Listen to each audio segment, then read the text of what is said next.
Biko no une when iwe when if chief priest commit iche because the way we just celebrate this down as in because of say no lose the primary election this afternoon stroke this evening. They won't just celebrate here. I've read a lot of articles, a lot of comments. Some people were saying Mugu, Uluku, go back to city. A lot of negative this thing.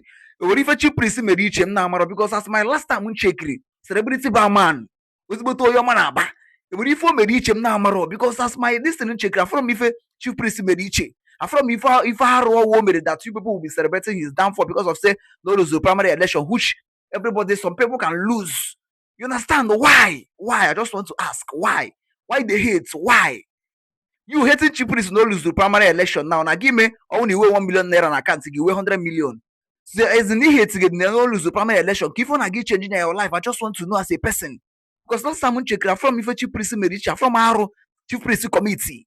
You people should let me know. Because as the last time we check from the hate is sacrosanct, the hate is hating. As you people should desist from it. Because Unechef gonna back I'm make my own not my own election, not campaign for my own this thing. Alam nere, Akubeze housing estate and Vidon City estate I will Enugu and Owere. Nko phase 1 for only 12 plot for that place. I receive 6.5 million naira receive of O.